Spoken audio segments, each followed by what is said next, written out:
সুস্মিতাস কিচেনে সবাইকে স্বাগত। এই প্রচণ্ড গরমে শরীর ঠান্ডা রাখতে আমরা সকলেই কিন্তু টক জাতীয় খাবার, ঠান্ডা শরবত আর পান্তা ভাত খেতে খুবই পছন্দ করি। আবার অনেক সময় পান্তা ভাত না থাকলেও ভাতে জল ঢেলে আমরা পান্তা ভাত বানিয়ে নিই। তবে অনেকেই আছেন বিভিন্ন রকমভাবে পান্তা ভাত খেয়ে থাকেন। আজকে শেয়ার করব পান্তা ভাতের থালির রেসিপি। আর এই পান্তা ভাতের থালিতে কি কি আছে সেটা দেখতে হলে পুরো ভিডিওটি দেখার অনুরোধ রইল। প্রথমেই কড়াই খুব ভালো করে গরম করে নিয়ে দিয়ে দিলাম সর্ষের তেল। তেল খুব ভালো করে গরম করে নিয়ে দিয়ে দেব দুটো শুকনো লঙ্কা। ফার্স্টেই আলু সেদ্ধ মেখে নেব, তাই লঙ্কা দুটোকে ভেজে নেব।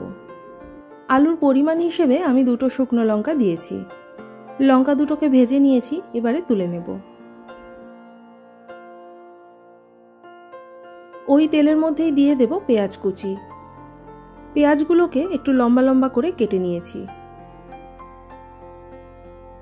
এবারে পেঁয়াজগুলোকে হালকা লাল করে ভেজে নেব।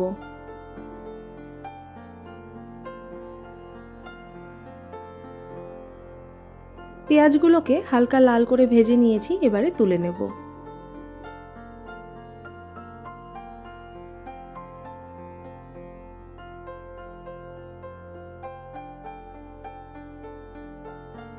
এবারে অল্প একটু তেল হাতায় করে তুলে নিয়ে পেঁয়াজ ভাজার মধ্যে দিয়ে দেব। ওই তেলের মধ্যেই একটা শুকনো লঙ্কা ফাটিয়ে দিয়ে দিলাম। আর দিয়ে দেব সামান্য কালো জিরে। ফোড়ন হালকা ভেজে নিয়ে দিয়ে দেব আলু। আলুগুলোকে আমি একটু মোটা মোটা লম্বা লম্বা করে কেটে নিয়েছি।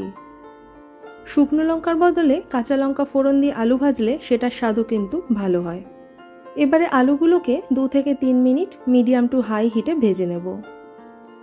আলু ভাজা হতে হতে আলু সেদ্ধ মেখে নেব। 4টে মিডিয়াম সাইজের আলু খোসা সমেত আমি আগেই সেদ্ধ করে রেখেছি। আলু খোসা সমেত সেদ্ধ করে নিলে বা ভাত বা ডালের সাথে সেদ্ধ করলে আলুর টেস্ট কিন্তু বেশি ভালো লাগে। লঙ্কার মধ্যে দিয়ে দিলাম স্বাদ মতো নুন। এবারে নুন আর লঙ্কা ভালো করে মেখে নেব। নুন আর লঙ্কা মেখে নিয়েছি, এবারে সব কিছু ভালো করে মেখে নেব। তাহলে রেডি পান্তা ভাতের থালির ফার্স্ট রেসিপি।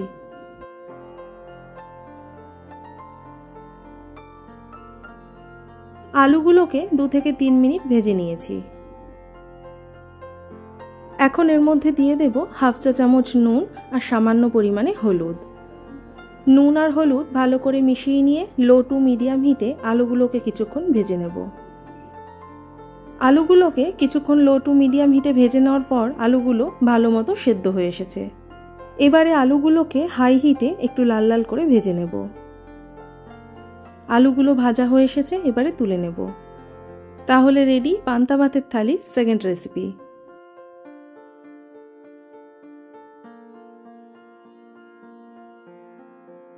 আলু ভাজার তেলেই দিয়ে দেব পেঁয়াজ কুচি। দুটো মিডিয়াম সাইজের পেঁয়াজ ছোট ছোট টুকরো করে কেটে নিয়েছি। পেঁয়াজগুলোকে খুব বেশি লাল করে কিন্তু ভাজবো না, হালকা লাল করে ভেজে নেব। পেঁয়াজগুলোকে হালকা লাল করে ভেজে নিয়েছি। এবারে এর মধ্যে দিয়ে দেব দুটো ডিম। আর দিয়ে দেব সামান্য নুন। পেঁয়াজের সাথে ডিম আর নুন ভালো করে মিশিয়ে নেব। সব কিছু ভালো করে মিশিয়ে নিয়েছি। এবারে মিডিয়াম হিটে ডিম ভেজে নেব। ডিমগুলোকে খুন্তি দিয়ে ভেঙে ভেঙে একটু ছোট ছোট টুকরো করে নেব। ডিমগুলোকে হালকা লাল করে ভেজে নেব। আমি ডিমের এই ভাজাতে লঙ্কা দেইনি, আপনারা চাইলে একটা লঙ্কা বা গোলমরিচের গুঁড়ো দিতে পারেন। ডিমগুলো ভাজা হয়ে গেছে, এবারে ডিমগুলোকে তুলে নেব। রেডি তাহলে পান্তা ভাতের থালির থার্ড রেসিপি। এবারে ওই কড়াইতেই দিয়ে দেব একটু বেশি করে রিফাইন্ড তেল। তেল খুব ভালো করে গরম করে নেব। তেল ভালো করে গরম করে নিয়েছি, এবারে দিয়ে দেব পটল। আমি পটলগুলোকে আগেই নুন মাখিয়ে রেখেছিলাম, তাই পটলের মধ্যে যে এক্সট্রা জল সেগুলো বেরিয়ে গেছে। দিয়ে দিলাম সামান্য হলুদ। হলুদ মিশিয়ে নিয়ে পটলগুলোকে মিডিয়াম টু হাই হিটে কিছুক্ষণ ভেজে নেব। এবারে আর এক রকম আলু সিদ্ধ মেখে নেব। 4টে মিডিয়াম সাইজের আলু নিয়েছি, দিয়ে দিলাম স্বাদ মতো নুন। অল্প করে সর্ষের তেল দিয়ে দিলাম। আর দুটো শুকনো লঙ্কা আগুনে ভালো করে পুড়িয়ে নিয়েছি। লঙ্কা দুটোকে ভালো করে গুঁড়ো গুঁড়ো করে নেব। লঙ্কা ভালো করে গুঁড়ো করে নিয়েছি, এবারে সব কিছু মেখে নেব। এইভাবে শুকনো লঙ্কা পুড়িয়ে আলু সেদ্ধ মাখলে খেতে যেমন ভালো লাগে আর গন্ধটাও খুব ভালো আসে। রেডি তাহলে পান্তা ভাতের থালির 4th রেসিপি।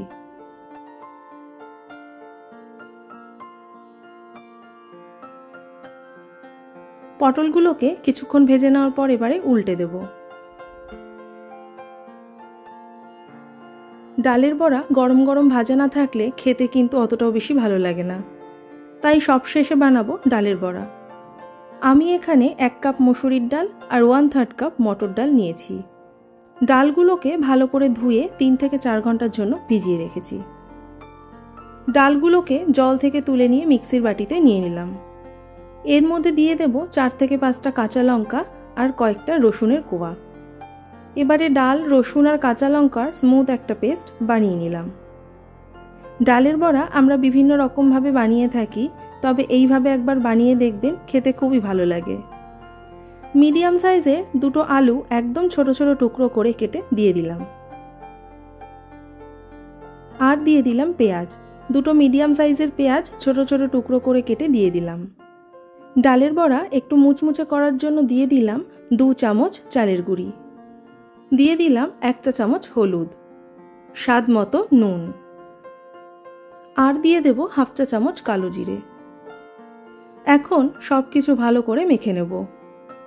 ডালের সাথে লঙ্কা পেস্ট করে নিয়েছি, তাই এক্সট্রা লঙ্কা আমি আর এখন দিলাম না। যারা ঝাল খেতে বেশি পছন্দ করেন এখানে লঙ্কা কুচি দিয়ে দিতে পারেন।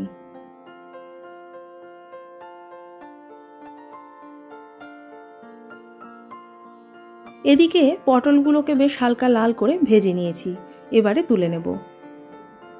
রেডি তাহলে পান্তা ভাতের থালির 5th রেসিপি।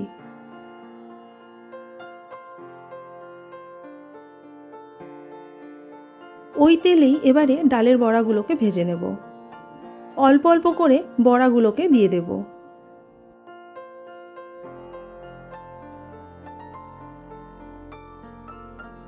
ডালের বড়াগুলোকে মিডিয়াম হিটে কিছুক্ষণ ভেজে নেব। বড়াগুলোকে উল্টে পাল্টে সব দিক ভালো করে ভেজে নেব। বড়াগুলোকে কিছুক্ষণ ভালো করে ভেজে নেওয়ার পর এবারে মিডিয়াম টু হাই হিটে বড়াগুলোকে হালকা লাল করে ভেজে নেব। আমি বড়াগুলোকে খুব বড় করে কিন্তু দেইনি। আমি বড়াগুলোকে তেলের মধ্যে খুব বড় সাইজের কিন্তু দেইনি, একটু ছোট ছোট সাইজের করে দিয়েছি। এতে ডালের বড়ার ভেতরে খুব ভালো মতো ভাজা হয়, আর ভাজার পর বড়াগুলো খুব মুচমুচে হয়। বড়াগুলোকে হালকা লাল করে ভেজে নিয়েছি, এবারে তুলে নেব। তাহলে রেডি পান্তা ভাতের থালির 6th রেসিপি। আশা করি আজকের পান্তা ভাতের থালির রেসিপি আপনাদের ভালো লেগেছে। আর কারা কারা পান্তা ভাতের থালিতে ঠিক একই রকমের রেসিপি রাখেন অবশ্যই কিন্তু কমেন্টে জানাবেন। আর ভিডিওটি ভালো লাগলে অবশ্যই করে লাইক, শেয়ার আর সাবস্ক্রাইব করার অনুরোধ রইল। তাহলে আবার চলে আসব অন্য কোনো দিন অন্য কোনো রেসিপি নিয়ে।